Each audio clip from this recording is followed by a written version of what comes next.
মেজিয়া ব্রিজে কাজ চলছে, তার জন্য পুরো জাম দেখতে পাচ্ছ। তো চলো, জামে ফাঁসে আছি এখন আমি, রানিগঞ্জ বেরিয়ে গেছি। তো চলো এখন দেখতে পাবে তোমরা ঝন্টুর গাড়িটা, আগে একটা ঝন্টুর গাড়িটা দাঁড়ায় আছে দেখতে পাচ্ছ, ঝন্টুর গাড়িটা পেরিয়ে গেলে। তো হ্যালো বন্ধুরা, good morning, welcome to my YouTube channel. তো বন্ধুরা তোমরা আশা করি ভালো আছো, আমি অনেক অনেক ভালো আছি। এখন বেরিয়ে গেছি তোমার রানিগঞ্জ যাওয়ার জন্যে, সকাল সকাল বেরিয়ে গেছি। পালন যাচ্ছিলি রাত্রে, বুঝলে, চিনপিনা রেলগেট বন্ধ, আর ওয়াটারও বাম্পার দিয়ে নিয়েছি, কী বলবে। আর রেলগেটটা সবসময় বন্ধই থাকে, কিছু করার নাই। চলো এই বর্ডারটা ঢুকছি বন্ধুরা, সালতোড়া পুরুলিয়া বর্ডার, আমার বাঁকুড়া পুরুলিয়া বর্ডারটা। কারণ আমার স্পিড আছে 59-60-এ।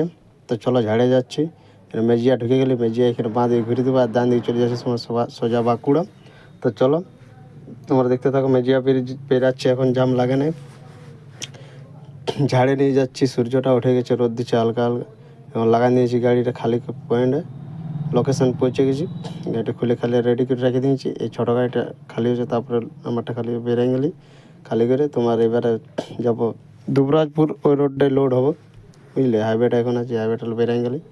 এই তো পাঞ্জাবি মোড় পেরাচ্ছি, লোড করে বেরিয়ে গেছি, পাঞ্জাবি মোড় পেরাচ্ছি।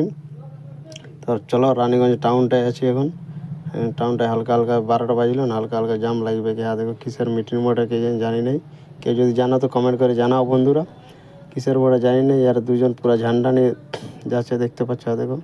তো চলো রানীগঞ্জ টাউনটায় আছি এখন, হালকা হালকা করে বেরিয়ে যাচ্ছি, জাম লাগে নাই। 12টা বাজলো, আমার নন্ট্রিটা এবার খুলবে আস্তে আস্তে, 12টার সময় নন্ট্রি খুলে না। তো চলো খাবারও খেতে হবে, কোনো কিছু খিদে পেয়েছেন। দিয়ে বন্ধুর খাবার খেয়ে বেরিয়ে গেছি এখন। আমাদের গাড়ি এটা অ্যাক্সিডেন্ট হয়েছিল, বুঝলে, এখানে এটা গাছ তাড়িয়ে ঢুকে দিয়েছিল, সেটা একটু ভিডিও বানাইলি, তারপর যাবোই। চলো এখন বেরিয়ে পুরুলিয়া ঢুকে গেছি, ঢুকে টোটো চেপে গেছি, টোটো নেমে টেম্পু চেপে আর যাচ্ছি। বিহারি বলছে 100 টাকার তেল বললে পৌঁছে যাবো, টেনশন নেই। তো চলো তারপর বেরিয়ে গেছি পেট্রোল পাম্পলে, টামনা পেট্রোল পাম্পলে। বাসড়া মোড়ে দেখছি অ্যাক্সিডেন্ট হয়ে গেছে, বুঝলে। পুরো বাইকওয়ালায়, সাদা বাইকটা দেখতে পাচ্ছ, আর এই স্কুটি বা ভেরভেরিওয়ালাকে মারি দিয়েছে, বুঝলে, এই সাদা বাইক। আর ও ঘুলটে গেছে, ও মনে হচ্ছে গল্প হয়ে গেছে, আমার মন বলছে। দেখছো ও উঠাচ্ছে ওকে, বাসড়া মোড়ে, আমাদের বাসড়া মোড়ে ঘটনা ওটা। তো চলো বলছে গল্প, বিহারিও বলছে গল্প হয়ে গেছে।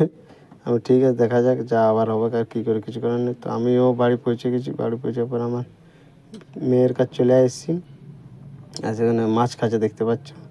হ্যাঁ, এখন মামা বাড়িতেও আছে না, তার জন্য।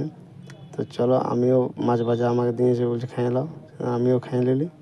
এই খাওয়ার পর ঘর চলে আলি, ঘর চলে খাবার দাবার খাই, এখানে এবার বলি ঘুমাবো। তো বন্ধুরা ব্লগটা শেষ পর্যন্ত দেখার জন্য ধন্যবাদ। হ্যাঁ, তো এখানে ব্লগটা শেষ করছি। হ্যাঁ, তো like, comment, share and subscribe করে দেবে বন্ধুরা। তো নিয়ে আসছি আবার পরের ব্লগ নিয়ে। তো পুরো ব্লগটা দেখার জন্য ধন্যবাদ বন্ধুরা। তো চলো আরও ইন্টারেস্ট ব্লগ নিয়ে আসবো। Bye, good night.